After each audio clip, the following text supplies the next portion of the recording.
Your hair looks tremendous, and we're now live Yes. on Analysts After Work. Dave Schaefer's hair looking tremendous. Yes. I'm Vince, and I'm here every week.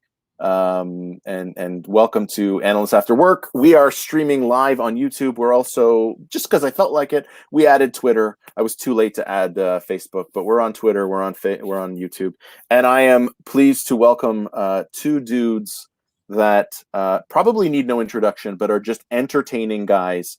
And even though they just met, I'm expecting this to be just a fun hour. Patty Danda, Dave Schaefer, welcome to Analysts After Work. Welcome, gentlemen. Oh, thanks for having me. Thank you, Vince. Thank you. Pleasure. Yeah. So you guys may have seen a past episode. If you haven't, I don't know why. I blast that link out all the time. But there's always a first question. And Dave, I'm going to come to you because you were last into the chat today. What are you drinking first, there, brother? Am I drinking first? Yeah. I start out with some water. Got to be hydrated. Okay. And then I hit the Jack and Coke. And do you have it with you? I actually do not. I'm going to need one because I just dialed in because I came off a leadership meeting. Which is exhausting. So if you need to like go on pause and we can talk about some other stuff, like that's cool. But all right, so water and then was it Jack? Oh yeah, Jack and Coke. Yep. Jack and Coke. All right, cool. Patty, what's up?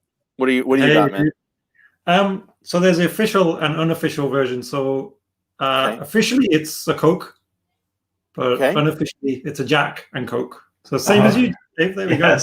I'm in your game. Yes. Yeah. All right. Well, that was unplanned. I will share mine because so last week you may have seen after the BBC conference that we did this show.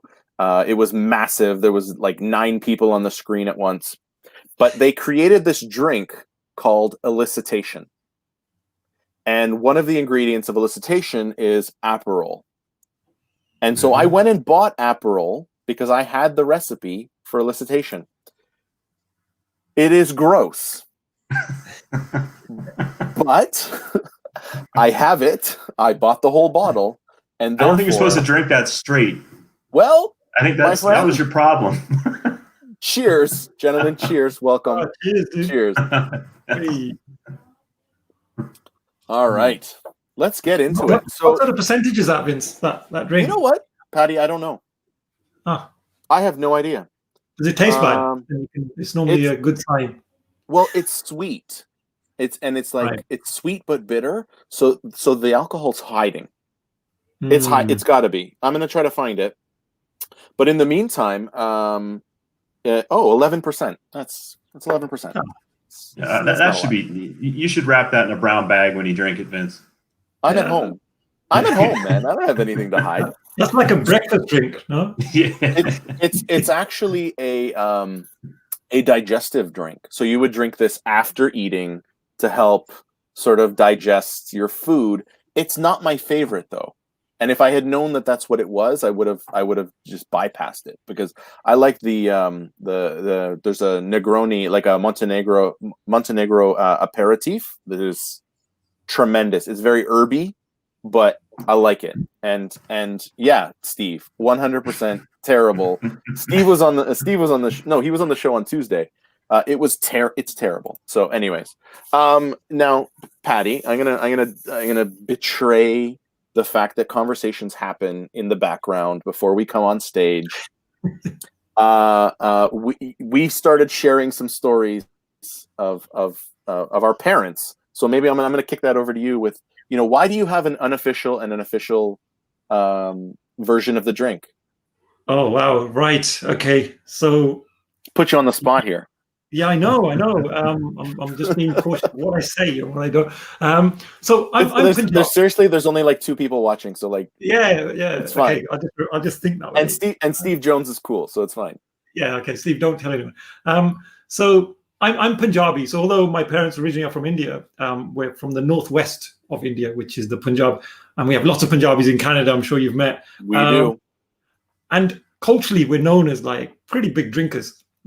It's crazy. Yeah, he can vouch for that. Uh-huh. If you ever go to a Punjabi wedding, you'll know. Uh-huh. It's like 4 days. It's crazy. It's just nuts. And for many years, I didn't drink. I never even touched a single drop because my mum's quite strict in that way, and she detests alcohol, so I was never allowed to have it. And then about 4 or 5 years ago, so it's only been about 4 or 5 years ago since I started. I was on a night out, and it happened, and I drank. And then when I came back, I was trying to get back in, and I left my key at home. So, and my parents live with us, right? So that's my good. So the only way, and there they are. Yeah. She's still angry. I know. She knows you're drinking now. Yeah. She's gonna be banging on the doors. What we're gonna hear next? I'm dead after this. What's going on in there? Yes. I smell Jack Daniels. So the only way I could get in the house was to knock on the door, and this is like after midnight, right? Oh. Out of all the people that could have opened the door, guess who opened it? Mum, right? Yeah. Right? Murphy's Law. Is it Murphy's Law? Well, if something bad's going to happen, it's going to happen. Like the worst things are going to happen. I think Murphy's Law. Yeah. I always Right? confuse that and Occam's Razor. I think that's Murphy's Law, though. Anything Okay, bad yeah. will happen. That can happen. Will happen. Yeah. That's the one. And so she opened the door, and I literally couldn't even stand. And so I crawled up the stairs, like I was crawling, like I was climbing my Mount Everest. Like this. She didn't say anything at the time, and then the next morning came down for breakfast, and the look. I'm not going to do the look, but she gave me the look, and she wouldn't talk to me. And then eventually, The look of disappointment. yeah. For shame. For shame. Mom, I'm 40. Like, what do you want? Yeah. For shame.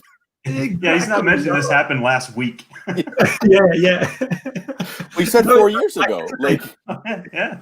I have to guess we're all of a similar vintage. Like, we're all probably ballpark in the same age group. So you were in your 30s when this happened. Yeah. At least. Like, there you go. So, all right. So she basically, she gave me the look, and then she asked me, she just came out and asked, and she said, were you drinking last night? And I thought, there's no way I can get out of this now. So I admitted it. And I said, yes. But this is the best part of it. She said the thing that only Punjabi parents would ever say, and it's the worst thing ever for a parent to say. She said, if I ever see you drinking in front of me ever again, Ooh. I will die of a heart attack. Oh no. So geez. for that reason, I have an official and an unofficial. Is that a possibility on Vince's show right now? She No. walks in? No. Please, no, because then this has to end or rebrand at least. Like, I can't. No, we cannot have that happen live on the internet. That would Patty, not move that shelf against the door, will you?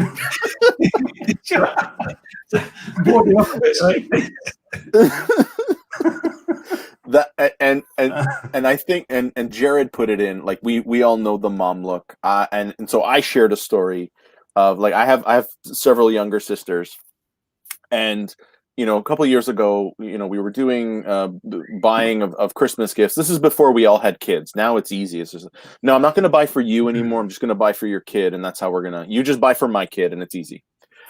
So I didn't know what to get my sister. She was probably, mid 30s at this point. I'm like, I'm just going to get her a bottle of wine, like, nice bottle of wine. I give it to her. And then after that, my mom pulled me aside. And so, yeah, Jared, I know the mom look too. And she's like, what are you trying to imply? Huh? What? It's like, are you implying that your sister is an alcoholic? What? No. Why would you give her a bottle of wine? Like, I thought I would give her a nice, like, bottle of wine. But my parents do not drink. Well, it's and because I you know put the Listerine back. Well, yeah. So, we have a liquor cabinet at my parents' house, but it's for guests. It's not for us. And so it was like, what do you mean? I'm like, I'm just giving her a bottle of wine. Like, Let's not look into this. There was no ulterior. I'm not trying to deliver a coded message. Like, it just, this is what it is. Like, it was a bottle, and so I had to, like, come on, man. Why am I defending myself for trying to do something nice? But anyways, that is, moms can be like that. Dad can be like that. Everybody can be moms like that. Moms do crazy stuff with alcohol. I took a bottle of like 30 or 40-year-old scotch to parents' house for like a holiday or something. Had a couple glasses, and then on the way home, on our way out, my mom goes, "Oh, don't forget your scotch. Don't leave it here; it'll go bad." Right, mom, it's 40-year scotch. I think it's got a few more years left. Right. You just have it when you're there. Like, yeah. How about I just leave it here? She just, oh no, it's not going to go bad. This is why I drink. Well, this is the cause of my drinking coincide. Well, I mean, I don't drink, but I drink, but it's social. I don't have a problem. But it coincides with just the kids, and they're crazy, and the need to the need. So, but it really, at this point, it's to this show. Like, this is I'm the only person I know who can buy a 6-pack of beer and have it go bad, and that actually does go bad, because I don't, right? Like, and so it's this show that's keeping me drinking. That's it. It's this show. So, well, as long as you have a purpose, Vince. It's kind of amazing. It is what it is. I was going to say, it's kind of amazing though. You have Italian blood, and your parents don't drink. That was quite a shock. It just they don't, and I don't know. I don't know why. I haven't really done too much digging into it, and I guess it's a choice, and it is what it is. Steve, you can probably hear my kids. They're upstairs. The playroom is right above them, and they are singing right now. But I'm not going to tell you what. But it's something Disney. And they're banging on empty Crown Royal bottles. The playroom is littered with empty Crown Royal bottles in the little velvet bags. And we give them names. It's Crowny and Jimmy, and so Dave. So we were all at yes, Emerson. It is Frozen. We were all at BBC last week. Dave, we haven't had a chance to catch up, but I was able to attend your session. Patty's, we were at the same time, so I didn't get to attend yours. But Dave, what were your thoughts on BBC? Oh, it's definitely, it's interesting. Presenting virtually, it's a lot more difficult. No interaction with the audience. You say something that might even be remotely funny, and there's just silence. So forget taking that approach, right? So that is it's definitely not as fun or interesting as being in person, where you can work with the audience and see their reaction. Understand if half of them are falling asleep or checking their phones, that you need to switch. You need to switch things up. Well, and I know you're a pretty entertaining guy on the speaking circuit. Where you and I know I do it too, right? I need the audience there to feed me like an energy vampire. Yeah. I need to get fed so that I can I amp up. And so, I know you, that's probably a similar thing for you. And you did a session with one of my favorite people on the tour, as it were, in Jen Bedell. Just how did you guys hook up? How did that happen? Because Jen, I've co-presented with Jen, and it was a disaster. Not because of Jen. No, it was because of the topic. I remember it was because of the topic. But how did you guys conceive that idea? How did you talk about that? Because it is an important topic of change. Yeah. Well, we met in Boston last year, and just had a conversation of what about trying a joint presentation, right? So similar backgrounds, similar experience, and thought, let's pick a topic and bring both of the experiences together and put a presentation together. Yeah. So we did the same thing with this change management presentation. So we worked well together. We were able to put this presentation together, over Google Drive, and because she's up in Nova Scotia and I'm down here in Philadelphia, but no, Chicago. It's Chicago. Yeah, Chicago. That's right. Officially Chicago. Unofficially. So I think it's just a different challenge. I think we're all used to putting presentations together as a solo effort, and it just helped both of us branch out, figure out how to collaborate with another speaker, and how to bring things up. Yeah, I was going to say, Dave, I don't think I've ever presented at a BBC session with a co-presenter. Well, I did a mini one once, but how would you find that? I mean, is that tougher or easier? Because it's probably half the workload in terms of presenting, but the preparation. Actually, it wasn't as difficult as you think. Jen and I were able to put the slides together. She did a great job putting together the slides primarily. But we really put slides together, and Vince, you saw them. Yeah. Not a lot of content on them. It was just some words and bullet points to trigger our conversation. So we were trying to make it run a bit more like a conversation between Jen and I. So she had experience, she had some stories, I had some stories, and we were just going to interject, as it went. So we didn't have a lot of rehearsing. We just got together and, a couple times went through the slides and say, you'll talk about this, I'll talk about this, don't forget about that. And it's a lot of improv off the cuff. Yeah. I also co-presented. So I had two sessions. I had one that was a dream. I did a practitioner chat, which was like, let me talk to you for 2 minutes, and then I'm going to answer questions for the last hour. Like it was amazing. And it was the first one, so I'm proud of being the first practitioner chat at BBC. But I co-presented on the missing pieces of the digital transformation puzzle with my buddy, my podcast co-host, Mike Martino, who was on this show a couple episodes ago. And we literally did, like, we had the idea a year ago. And yes, thank you, Jared. We had the idea like a year ago. We sketched it out sort of like in conversation, but we actually put the talk together in 4 sessions. We did 2 where we did our slides, and like you, Dave, we did like a big bold image and a couple words. And that was partly to trigger us to talk and have a conversation, but also because it meant that we didn't have to actually figure out what we were going to say. We just had to have that framework. Yes, Jared, now you're getting the behind the scenes. But we did 2 where we did the slides, and then we did 2 practices. And I actually recorded.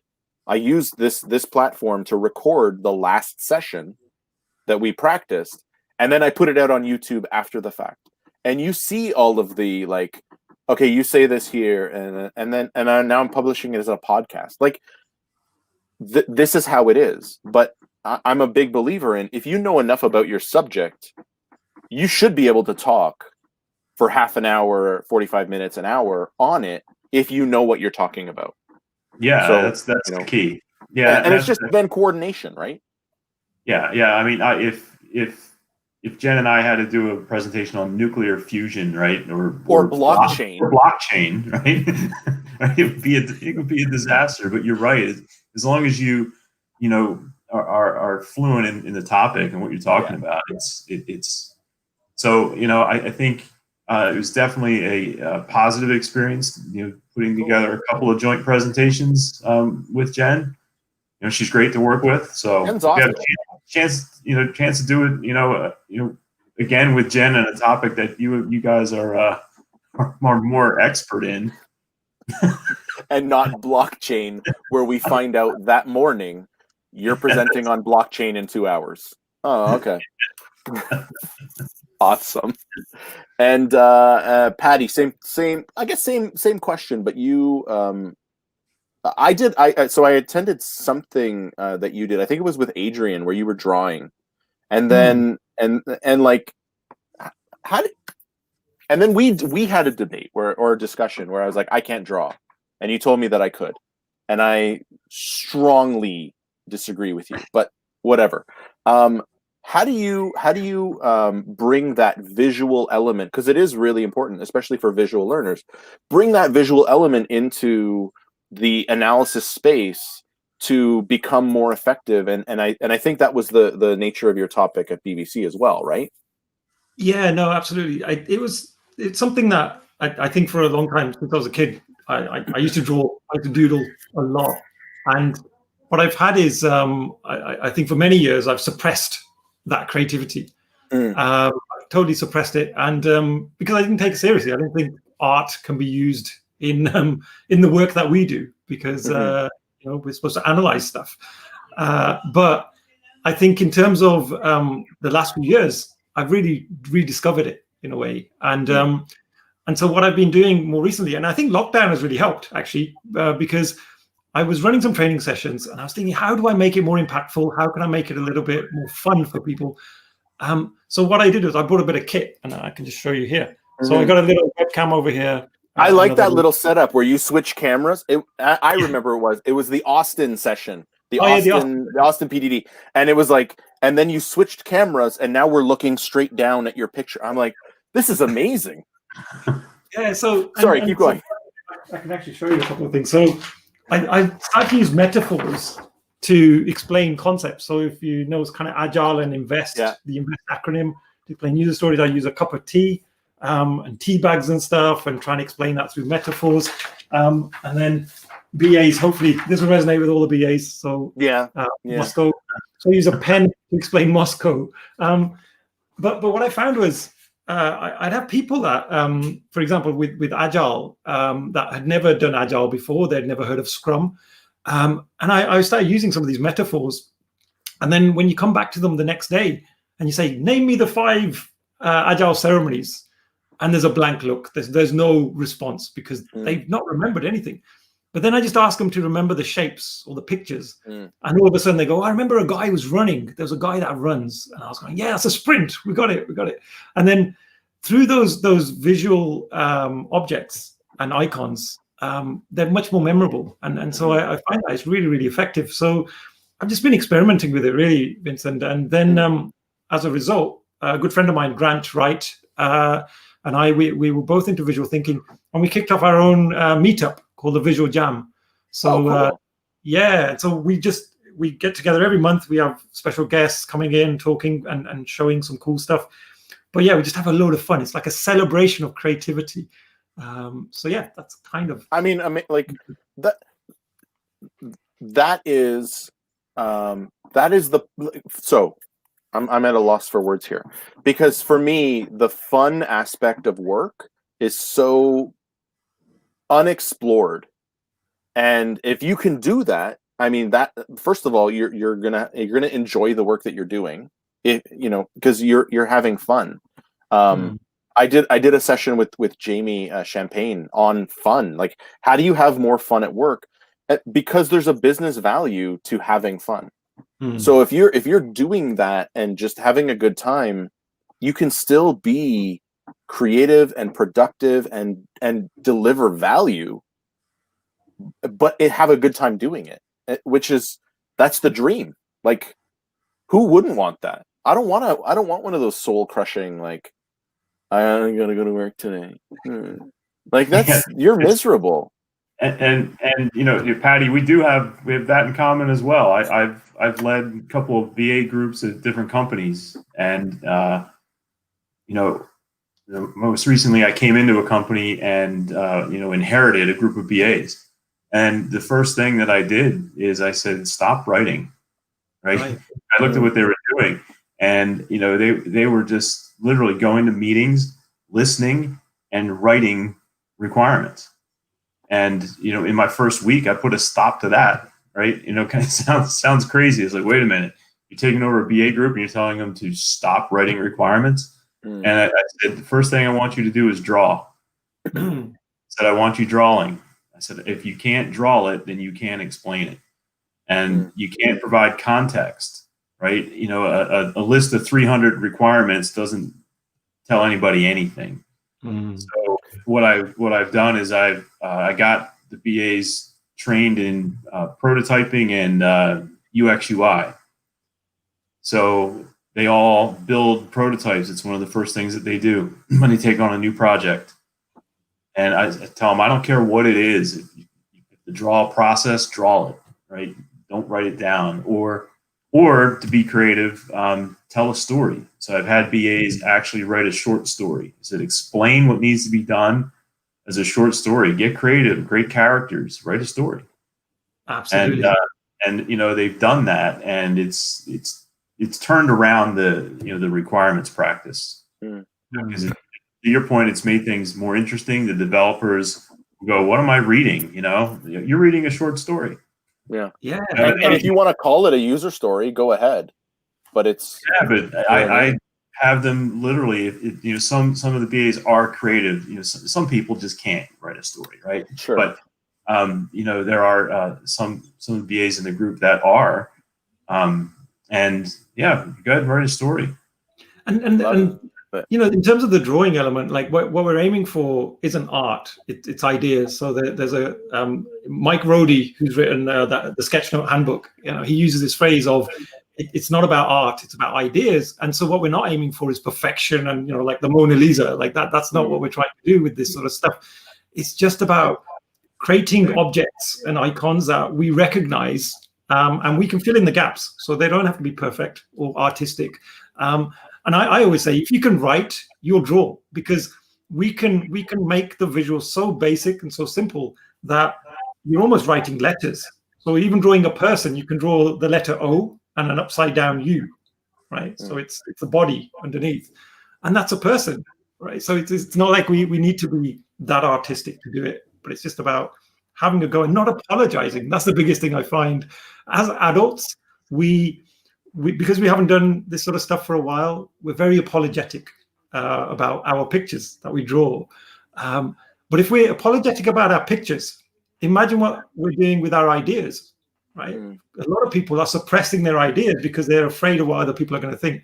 So if we just get creative and just go, you know what, I'm just going to do some stuff. I don't care what it looks like, because that's what kids do, right? You ask a kid to draw something, it can be the worst picture in the world, but they'll be proud of it. They'll go, "Wow, Daddy, you can't tell that that's like a rocket right there," and it's that sort of mentality. And I think over the years, we lose that. We lose that because we're constantly told and judged, and so the same happens for our ideas. That's what I believe. I can always tell when my kids draw, especially my youngest, when she draws me in pictures, because there's the curly. Well, I cut it now, but I had curly hair, and they've both started including the soul patch. So if I see a little dot under the mouth, I know that that's supposed to be me. Now, I maintain against all arguments that I cannot draw. However, as you were saying about ideas and giving meaning and filling in the blanks, I thought back to a program that I did last year in Lego Serious Play. And so I can't draw, but I can build.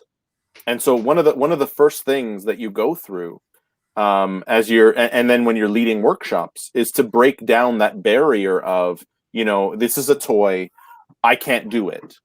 And you just, hey, build something simple, build a tower, and it proves that, and everyone can do it, and everyone can give meaning to what they build.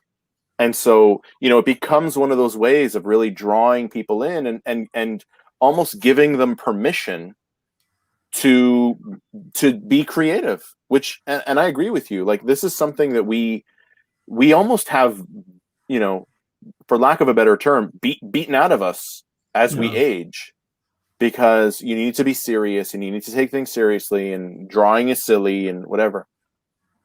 And rediscovering that piece of you, especially if you enjoyed it as a kid, is magical. Like, I can't draw, but once I decided that there was no such thing as a stupid comment or a stupid question, and I just started asking things that people would look at me like, what? But it's just how I understand things. So, like, I'm that's amazing. But if you can go to the Visual Jam meetup, and Dave, I'm probably going to hit you up because I'm looking to do some more creative things Okay. on in the BA space. So not for me, but for the next gen. So generation, not gen, not like Jen Bedell. So I mean, you guys are on my list now. Awesome. Yeah. All right. So Brexit. What's going? They give me some more drink. We're not going to talk no politics of any kind, whether it was current, future, or past. But yeah, that did you actually need another drink? Dave, No, have you gone to get your drink yet? No, I have not. Do we need to pause? No, we're good. We're All right. if I go out there, I won't make it back in after. No, your mom will stop you. Yeah. Although it might be late. It's like it's only 4 hours difference now, right? So it's only 8:30. Yeah, she might be out. Yeah, no, she'll smell it on his breath, and we'll have a domestic situation live on your show. It's not good. And we want to avoid the aforementioned heart attack. Yes. So Patty, when we were exchanging messages, you asked me to do something weird that you were gonna ask me to do on the show, and I'm ready to do it. I'm even opening the door in case you have forgotten. Oh, because I have been told that my British accent is passable. Really? It's not great, but it's passable. So I am prepared to have a conversation with my accent, and you can let me know what you think of it. Okay, so shall we do a little I don't know, a little bit of role play then? Yeah, we can do that. Yeah, that sounds good. Maybe Dave can be our kind of observer, I think Dave should absolutely participate in this as well. Yeah, okay, that'd be even better. I don't know if I can do a British accent, but all right. Well, why don't we switch it up a bit then? Why don't we, to make it fair? Like, I didn't even think about this, but we'll have a conversation. Yes. And I have to do like an American or a messed up American accent, bit of Canadian. Okay. And you're gonna have to do British accents. And this is going to be disorienting. Okay. And then we can critique each other. Yeah. Right. Cool. All right. Please, off to you. I don't know. Well, I think I'm pretty sure I won that round. It's a continuous round. Oh, we're gonna just keep going. Pardon me. I thought we were over after the first round of you saying whatever it is you said, and what I said, which was brilliant. Darn it! I left my drink in the boot. I believe we've hit a low point in this show's history. Yes, we've done it. We broke Vince's show. You broke my show.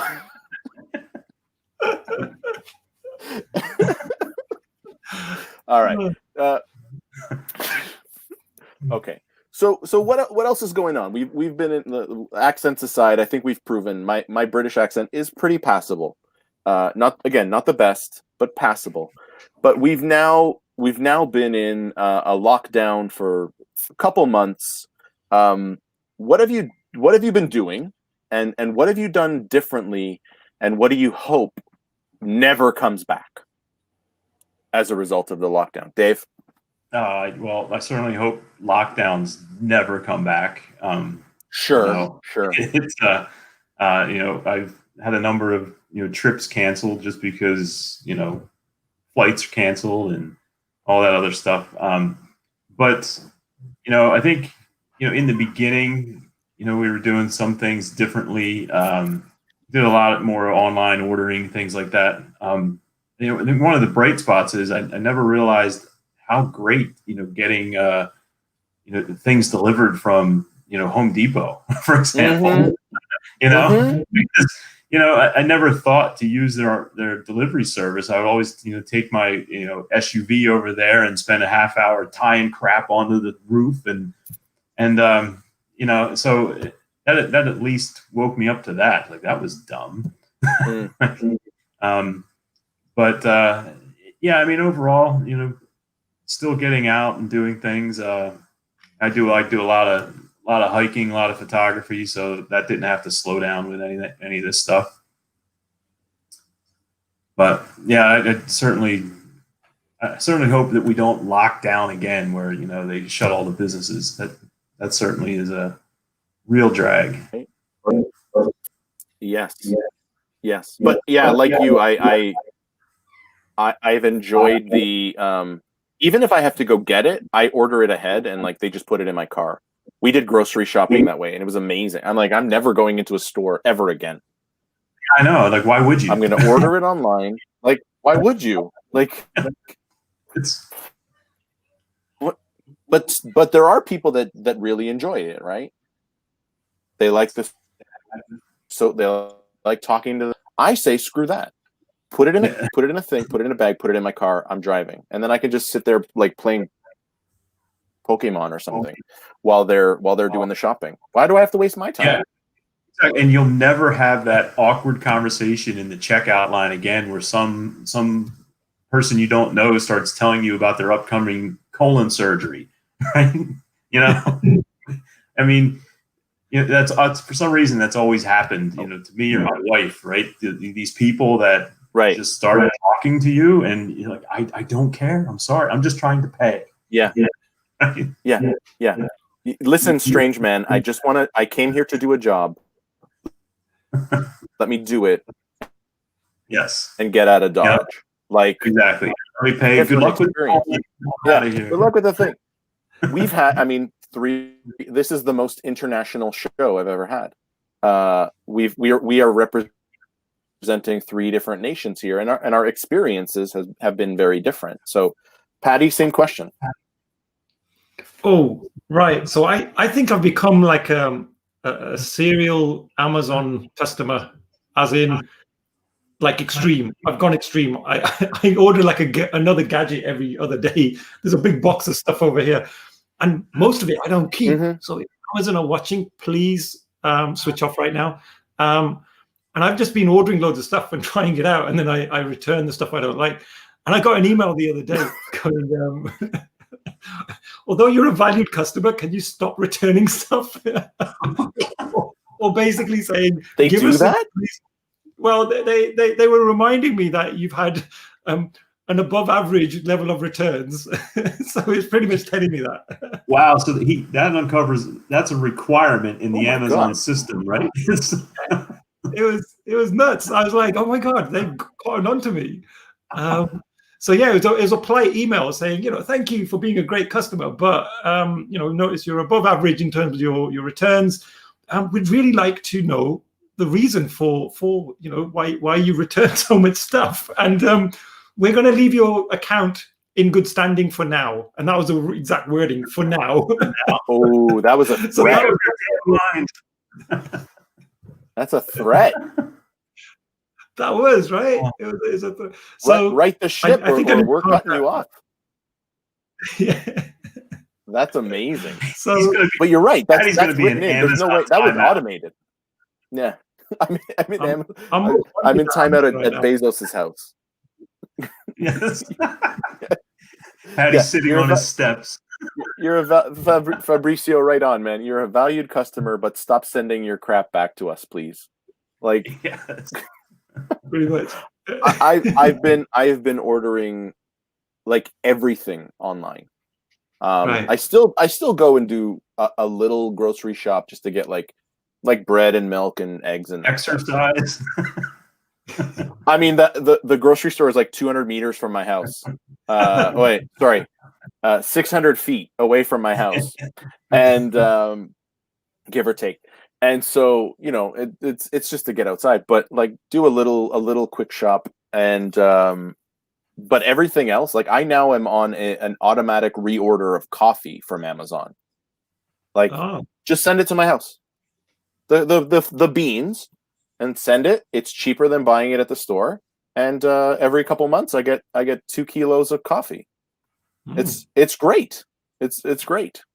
Now, as we were having this conversation, friend of the show, Steve Jones, who was on with Danelkis several episodes back, they had a conversation about grocery lists. And every time grocery comes up, Steve is in the chat saying, "Are you going to ask them the question?" So I asked Steve, just put the question in, because I forget sometimes. And so here is the Steve Jones famous grocery question. How do you organize your grocery list? Is it alphabetical, by aisle? Do you just follow serendipity? And how do you decide what goes in the cart? Dave, you're up first. So this is a great question. So I don't have a list, right? And recently, what? So recently, my wife, before the pandemic and all that lockdown stuff, she would typically go do the grocery shopping, right? But in the past 7-8 months, it's been a bit more chaotic. We've done online, but now I run to the store, and I'll run to the store, and I just go, and I have an idea in my head of what we need. Well, recently I came home and I went to one of those big box stores, where everything is 20 pounds of rice, and you can't buy anything small, right? 18 kilos of peanut butter. Exactly, right? Yeah. So I came home with a gigantic box of saltine crackers. It had like 16, 2-foot sleeves of crackers. So I bring this thing home. But you eat like 3 or 4 at a time in soup. Yes, that's right. That's about it. You have 8 years worth of crackers there. Exactly. So I bring this thing home, right, along with some of the other stuff that we needed, and my wife goes, "What the hell are you going to do with all those crackers?" Right? So a couple weeks go by, and we've got to go back to that store, and I said, "Oh, I'll go for you." No, my wife sends my daughter with me. I now have a supervisor. I have to be supervised. I'm no longer allowed to go to a store by myself to get groceries ever since the great saltine incident. The saltine fiasco of October. Yes. I have 4.5 years of saltines in the house. Amazing. And I told her, I said, it's perfect because you can never know when a saltine goes bad. I mean, right. They're stale right out of the box. they are. I just opened a pack like 2 days ago, and I mean, so, again, they're good in soup. That's why I thought it was a great purchase. Yeah. But now my penalty is I have to be supervised. And that's sad. I'm going to let Patty go, and then I'll share my story. But we've got always professional Fabrizio, who is actually approaching this like a business analyst with like proper, like decompose the needs, and like, I mean, yes, you're right, but that let's get some funny answers up in here. Patty, same question. Oh, I don't know about funny. Like, so I don't really create the list myself. So my wife creates it because I'm just useless when it comes to household stuff. And she'll use a Post-it note. And I always tell her, use a big piece of paper, but she'll use a Post-it note. And there's always way more writing that can possibly fit on that little note. So in the end, I'm like, I can't read anything. So I probably end up making it up as I go along when I'm in there. But yeah, so I literally get the list given to me. Right. And then I buy. But I'm useless with money. Like I'm the worst possible person with money. I keep putting the credit card in the machine until it stops giving. And and my kids now. It's quite interesting you said that, David. With your kids, you've got someone kind of chaperoning you. I've kind of got that as well at home. So my daughter's like me. She'll just go like that, like with money. She's like that with money. Make it rain. But my 8-year-old son, he's really like strict. He's on the ball with it. He'll like, even if I buy a pen, he'll be like, Dad, you know, like what you could buy with that, like the amount of money you spend on that pen, you could feed like, I don't know, 3 people or something. Like he really makes you think about it, which is quite good. I think that's quite good to have that. But I never long term, yeah. But right now, I'm sure it's a pain in the ass. Yeah. But long term, it's the same. Please don't tell him that I bought 4 years of saltine crackers.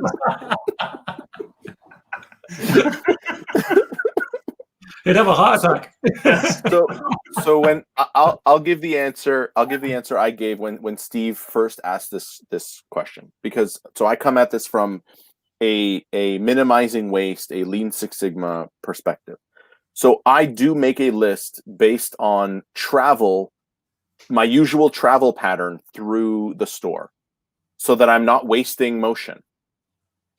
But let me layer on top of that, that I have stated requirements, what's on the list, and then the unstated ones that only reside in here. And so I will get everything on the list, but I'm not at the point of getting a chaperone yet. But my wife knows when I come back, she's like, "Did you get everything?" "Yes." "What else did you get?" I got some wine gums. I got some cereal. I bought some bagels, and just like things that weren't on the cookies, things that weren't on the list, but I just wanted them. So not at the point where I get a chaperone yet. You're playing with fire, Vince. I am playing with fire, but she knows that I. And so sometimes I'll come back with like nothing extra, and I'm so proud. "What else did you get?" "Nothing. I got nothing else." That's because you ate it on the way home. No, not usually.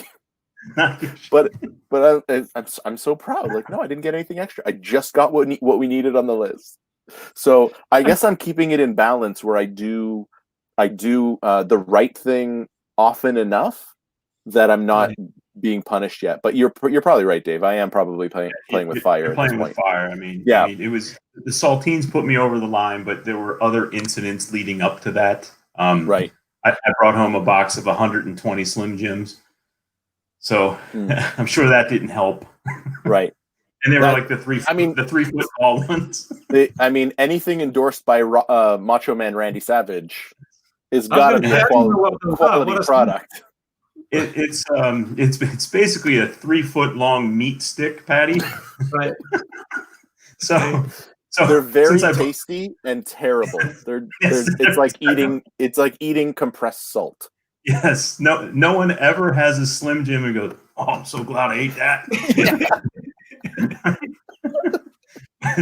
So now I have 980 feet of Slim Jim now. Wow. Okay, legit. This was originally conceived as a Q&A show. So let's go to the audience. Fabricio again weighing in. If your wife's using Post-its, does that mean your house is agile? It's probably a bit fragile, I reckon. Oh, okay. And Steve, you've got too many user stories per post. That's good. Good stuff. It's so as sort of silly as it is, again, because we're all of the same sort of vintage. We all have those same experiences. Doesn't matter whether you're in Birmingham or Chicago or Toronto or even where Dave really is in Philly. Like I tried to joke, it didn't work.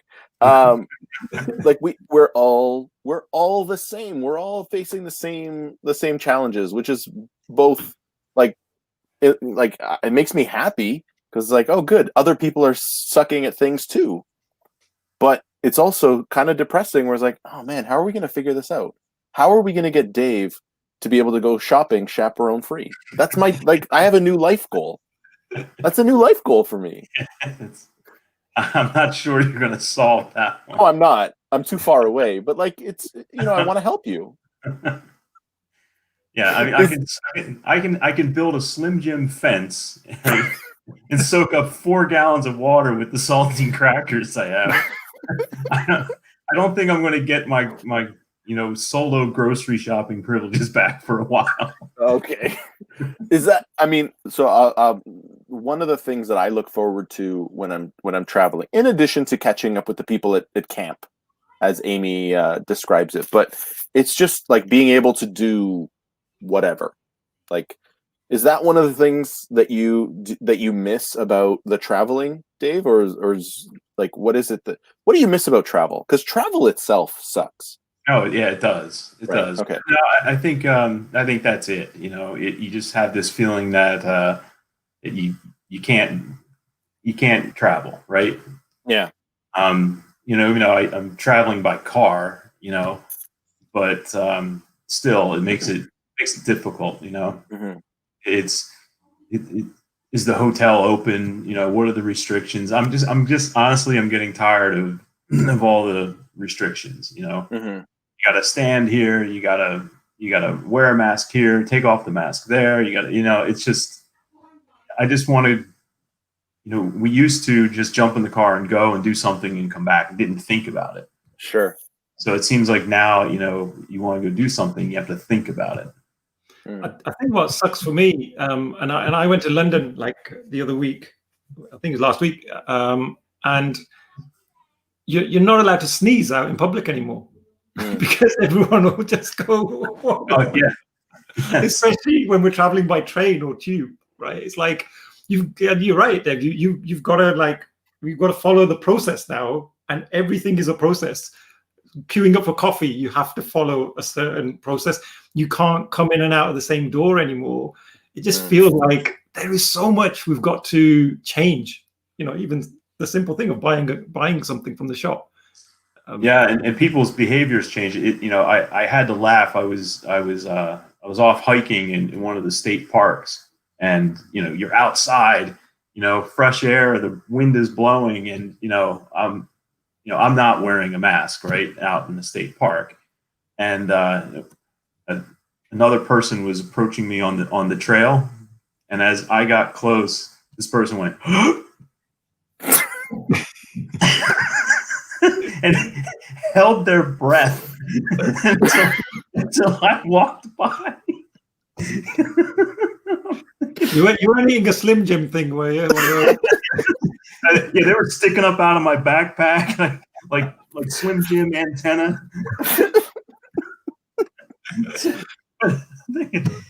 It was just. I used to do that with smokers, but I never did it so overtly. It was just sort of like So, could you see that? Could you see what I did? Like that was it. Yeah. That was it. It's very subtle. But after I passed the guy, now I'm on the trail going, am I infected? Does he know something? Did he am I feverish? Well, and it's unfortunate. Like, so I'm not an advocate for, but to me, it's a simple thing to do to keep safe, and it's about keeping everybody safe. So whenever I go out, I do wear masks. If I'm going somewhere, like if I'm going to the grocery store, or I'm going just wherever. I was at my parents' house the other day, and we were all wearing masks until it was time for espresso, and then took it off. I had my espresso and I put it back on.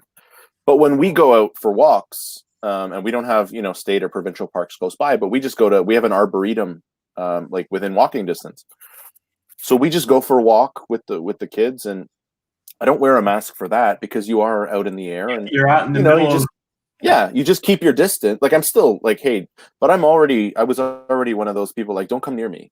Like stay 2 meters away from me just normally. So it wasn't that. Like when I first moved up to where I live now, I used to live like down like in the city in Toronto, and then I moved up here, and we would go for walks, and you'd pass by people, good evening, and I would look at them like, I don't know you. Why are you talking to me? I don't know who you are. And now that I've been here, I am that guy. Like, hello. But when you pass people on the trails or whatever, like that's a little bit extreme, and I think that's what gives it a bad name of like, oh, you're forcing me to wear a mask. It's like, no, I'm not forcing. Like, it's contextual, I guess. It's all about the context. If you're out in the open and you can be distant, then you should be okay. You should be able to take a breath of fresh air in the park, right? And yeah. It just that experience shows. Yeah, it just shows how. I think that's the part that I like the best. That was awesome.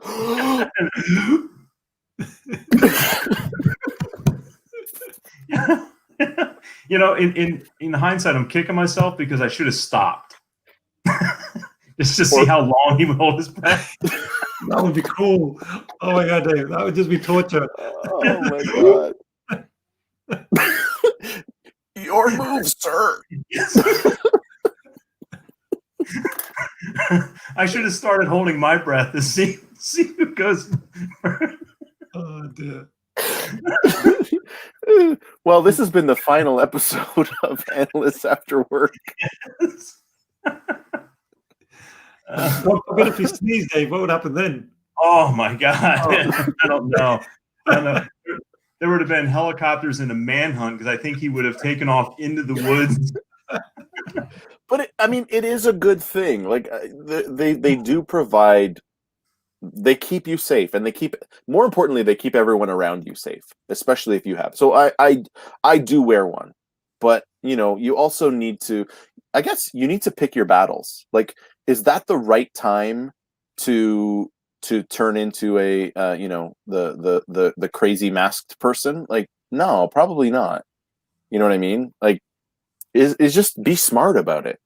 Just be smart. Yeah, that's the thing, because I was on a trail in the middle of the wilderness, right? There was a waterfall and the wind was blowing, so it was and that was just the bear. Right? Yeah.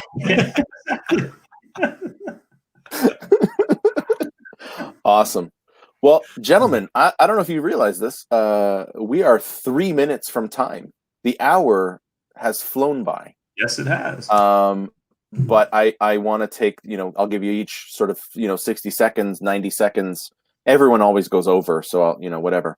But just some final thoughts, some parting thoughts that you want to leave the folks that are in the chat. Fabricio, Rick, Steve, Emerson, Jared was here a bit. Anything? Is that Dan Simon's here? Anything you want to? What message you want to give them, and what parting thoughts of wisdom do you want to leave them with? Well, I would say don't bring home a 9-pound box of saltine crackers. Go shopping. That's just good advice. It is. I mean, there's going to be ramifications. Trust me.